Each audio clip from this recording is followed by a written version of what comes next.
Howdy folks, Judge Hills here, and welcome back to World of Tanks. I hope all of you guys are doing well. We're just a couple days away from Thanksgiving here, at least at the time I'm recording this video. So I hope all of you guys have a safe and happy holiday, get some time to hang out with the family, get stuffed with some turkey, get that turkey coma going. I already had my Thanksgiving, at least the first one. You guys know how it is when you have family. You usually end up having more than one. So, but anyway, today we're going to be looking at a game in the EBR 90, the Tier 9 French wheeled vehicle. And I thought maybe I should show like a series of games on GhostTown.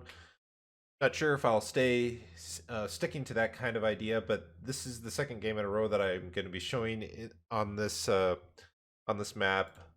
See if I can get into the camera here. There we go. This is going to be quite a bit different game than the previous video where I was in the AMX 1375. Higher tier, completely different tanks, completely different feel to the game.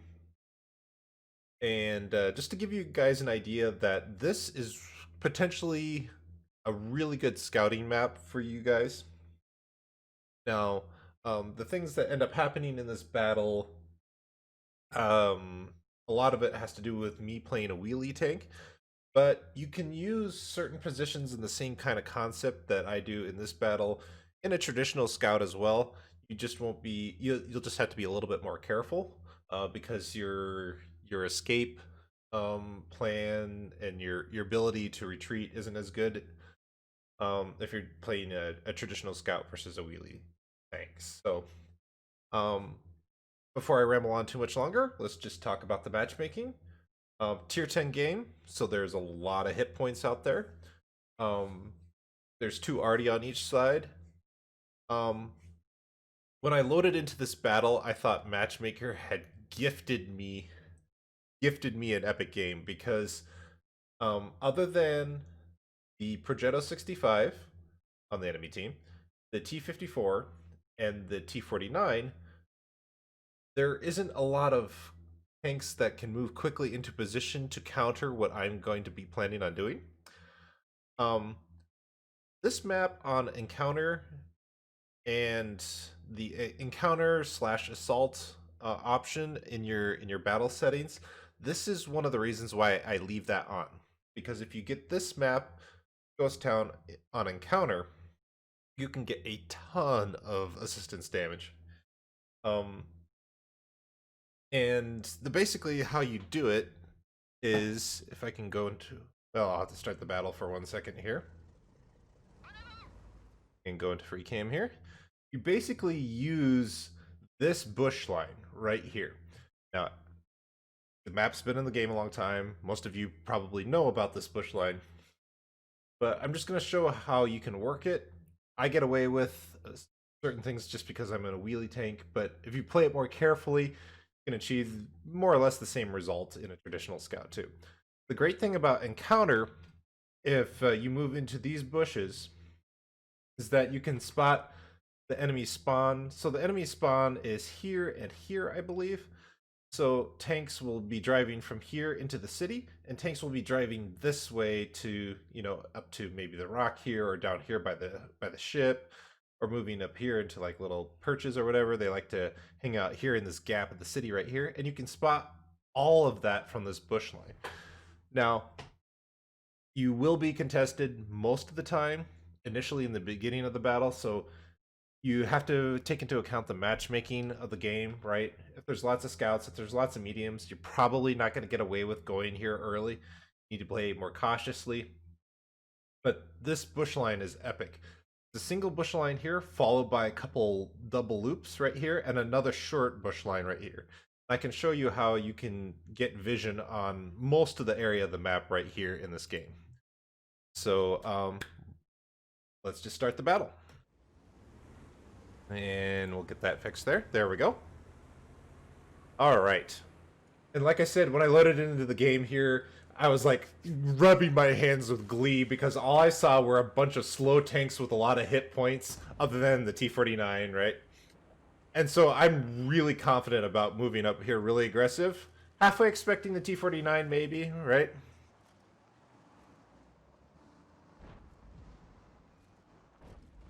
And really surprised to see the STRV there. And I'm gonna get away with a lot here because I'm in a wheelie tank. Normal scout probably would have died there and would not have been able to dodge all those shells. I'll probably put a dodge counter up on the video here if I can figure out how to put an overlay just to show you guys how many shots I dodge in this game. It's pretty funny. So I get really lucky there, of course, but I react in time, and the wheelie, gives you enough time to react quickly. And there we go. Like I said, you can spot both positions here. We spot the STRV there again, so he must have fired there. Because otherwise we probably wouldn't have spotted him. Even at 100 meters, his camo is amazing. And now we're playing the slow game, right? I see my E5 taking a lot of damage there, so I'm trying to figure out how I can keep the enemy spotted here. And it's a pity that the STRV didn't die there the second time he was spotted, because he was a one-shot. And if my team can kill him, then I can move up further in this bush row right here, right in front of me, right? And what's interesting to note about how these bushes work, like I said, that there's a left side and a right side, right? So the left side is the long side, and on the left side you'll see there's a couple of loops of bushes on the south spawn and on the north spawn, and there's kind of one in the middle there. And then there's a second row of bushes on the right here. And what's interesting is that these bushes are kind of far enough apart from each other that if you're actually sitting in the bush row, the bushes on your right or your left will block your line of sight to the corresponding opposite direction, right? So that's something to keep in mind when you're trying to spot one side or the other. But I'm just content to sit here. I'm not being contested. Until then. STRV didn't learn his lesson the first time or the second time. Dodge another shell there. And finally, my team is able to take his gun out of the fight, so that's awesome. If I can stay alive here, dodge incoming fire one more time, I can get more aggressive in this bush line here. Wait till I kind of count to 12 or 13 in my head, after whoever spotted me dies. I don't count to 10. I count further than that, and usually it's safe to move back up again as long as you have soft cover there. And what's really interesting about this, watch how this works with me spotting the 704 on my right. You notice I don't spot him once he goes into the bush and he's stationary, right? This is something that a lot of people forget about camo mechanics in World of Tanks, and that they don't think is very significant, as far as how the camo mechanic works with scouts versus every other tank in World of Tanks. Scouts keep their camo rating on the move. When any other tank moves, this is when they traverse their hull, they drive forward, backward, whatever, they have a lower camo rating. And you see how I didn't spot the 704 until he moved, right? But I'm moving back and forth all the time here, and he's not spotting me. And that gorilla there on my right, I also spotted him because he's moving. Now, what's really awesome about this is if you keep an enemy perma-spotted long enough in that kind of a position, they will believe that they have become unspotted, right? And they'll take a peek eventually to see if they can get a shot on something. And that is one of the fun parts about passive scouting. Yes, I'm passive scouting in an EBR right now. It's kind of a contradiction in terms. EBRs are basically made for active scouting. But there we go. The gorilla thought that he was unspotted, right? And that he was safe to peek. Willing to take the kill there, and I'll explain why I did that tactically.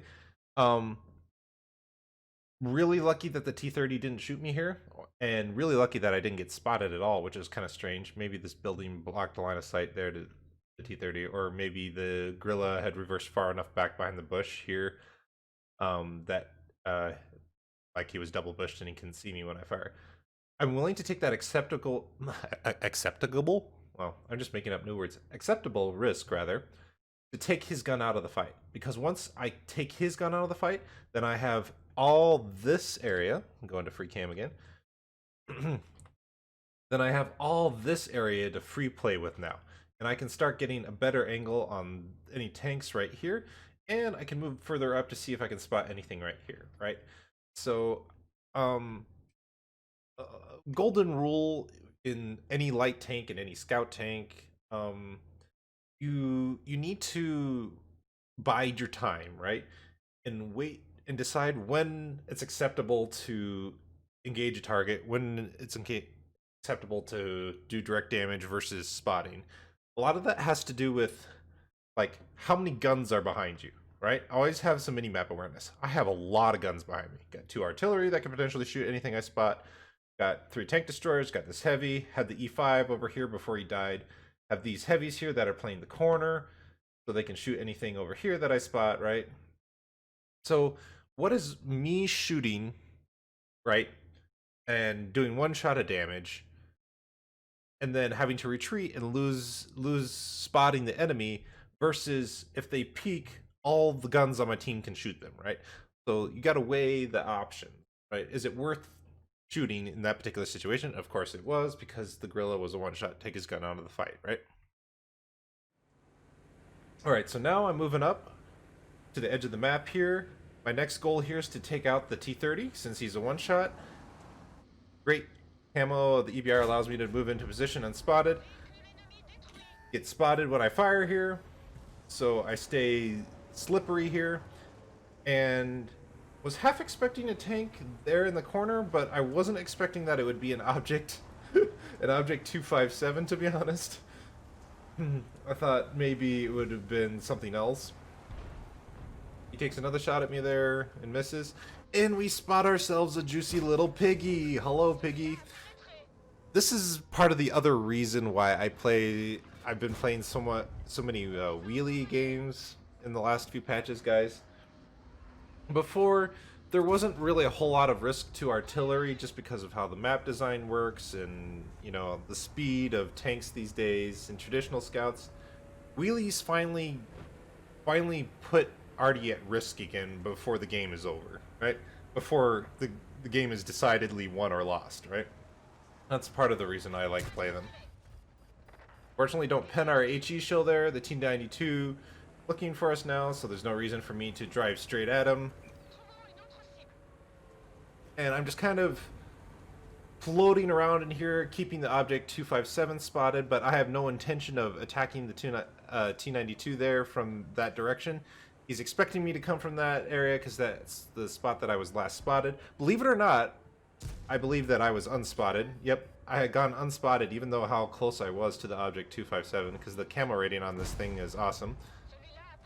Had a potato shot aim on my first shot there on the T-92, so the T-92 should have been dead by now, but I have potato aim.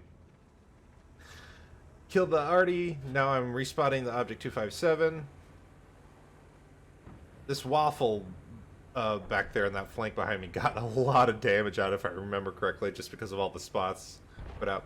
Now I'm loading an HE cell and I'm rubbing my hands together and trying to get myself some juicy FV 4005, but unfortunately he dies too fast.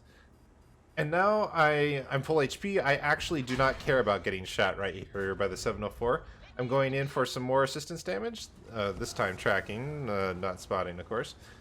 He makes a pretty good bully play there, and I get really lucky there by only absorbing the shot into the into the wheels rather.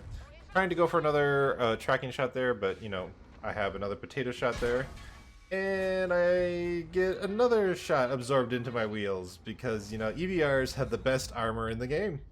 Who knew that? Michelin tires had better armor than you know the E3. But anyway, seriously, I absorb so many shots into the wheels of these things that and don't take damage that it's absolutely ridiculous.